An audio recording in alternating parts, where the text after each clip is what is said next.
I do certainly like the isolation and that wild aspect to living here. It's something that seems quite untamed.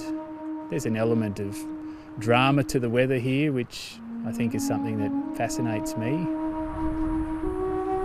About 35 kilometres off the coast of Brisbane lies Moreton Island, the third biggest sand island in the world.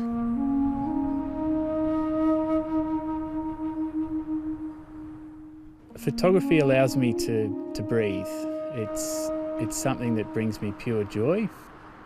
It's a fringe benefit of what he says is the best day job in the world. Yeah, no worries. We're heading up the eastern beach now, approaching Blue Lagoon.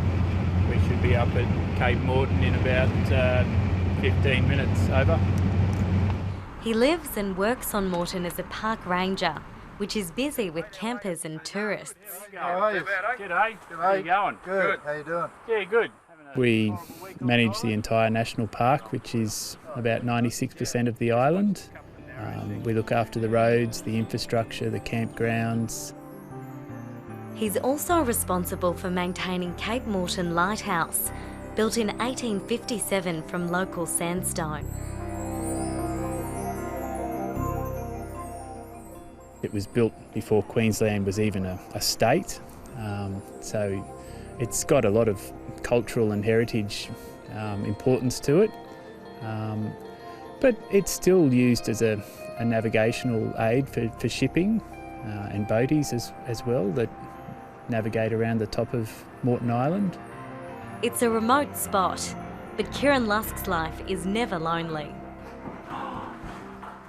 The Lusk family lives in the caretaker's cottage, and 3-year-old Ellery and 6-month-old Aubrey have a huge playground.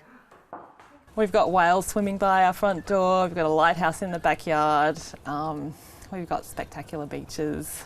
Ready? And snap! I think this is an amazing place to raise a family.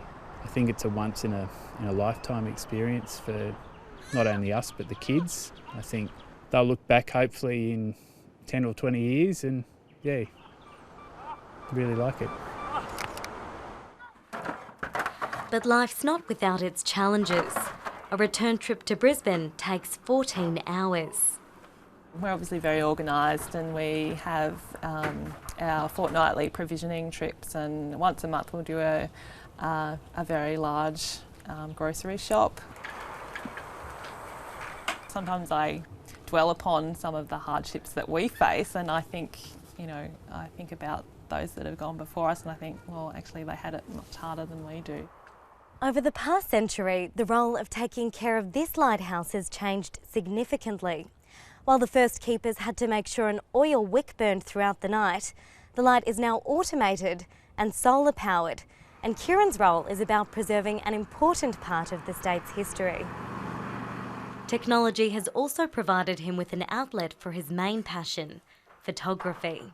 We might live a long way away from modern society, but we're, well, to be honest, quite nerdy with our computing and online presence. I got into Instagram about 18 months ago and all of a sudden it skyrocketed. I think I'm up to about 27,000 followers. This place sells itself in a lot of ways without wanting to sell him short as a photographer, but yeah, it's just such an amazing location and one that I think hasn't necessarily been documented in such a way before. For Nellie Meege, a newly arrived au pair, it's an unbeatable start to an Australian adventure. It's a beautiful sunset. I come from France, so it's my first sunset like that. Caught on camera to be shared with the world. Lusk's photos have also impressed tourism bosses who've used the images to promote the island. But the lighthouse caretaker says it's just a bonus for doing what he loves. I guess my passions are family, photography and the natural landscape, so this place allows me to combine all of those things. I find nothing more relaxing than being down on the beach, sunset with the family. Usually the kids are running around and quite often they're in my shots, usually silhouetted against a sunset. So I think it just brings me relaxation and pure joy.